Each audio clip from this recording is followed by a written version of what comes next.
কোনো একটি ব্যাংক থেকে যদি আমাকে, আমি একজন গ্রাহক, কোনো একটা ব্যাংক থেকে আমাকে ঋণ গ্রহণ করতে হবে, তবে কি অবশ্যই আমাকে পর্ষদের চেয়ারম্যান বা পর্ষদের সদস্যদের সাথে ব্যক্তিগত সম্পর্ক থাকতে হবে? এটা তো ঠিক না। নিতে তো ঋণ নেওয়ার তো স্বাভাবিক বিষয় হচ্ছে আমি আমার ব্যবসা প্রদর্শন করে সেটার বিপরীতে আমি ঋণ গ্রহণ করব। এটা ম্যানেজমেন্টের ইস্যু। ব্রাঞ্চ থেকে হেড অফিস পর্যায়ে যারা থাকে তারা এটা বিষয়টা দেখবেন যে তার ঋণ প্রাপ্তির যোগ্যতা আছে কিনা, প্রয়োজন কতটুকু, এবং তাকে ঋণ দিলে সেটা ফেরত আসবে কিনা, এইসব যাচ করে ঋণ দেওয়া হয়। অতএব পর্ষদের কোনো সদস্য বা পর্ষদের চেয়ারম্যানের আনুগত্য লাভ করে ঋণ গ্রহণ করার আবশ্যকতা আমি দেখি।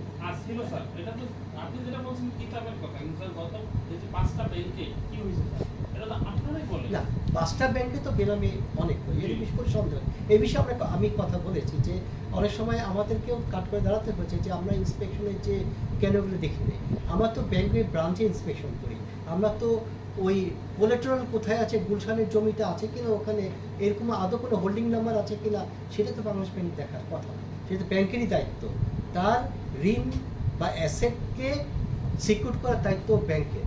ব্যাংক যদি তাদের ঘর সব কারোর জন্য খুলে দেয়, সেই তার দায়ভার পুরোপুরি বাংলাদেশ ব্যাংকের উপর আসার কোনো কারণ নেই। দায়ভার আছে অবশ্যই, আমাদের মনিটর বা সুপারভিশনের দুর্বলতা থাকতে পারে, সেটা আপনারা জানেন, কিন্তু মূল দায়িত্ব বা ছিল তো ব্যাংকার নিজেদের উপর।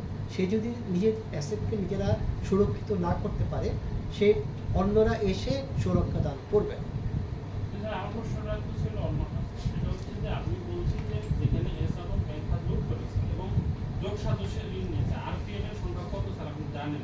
এটা বলতে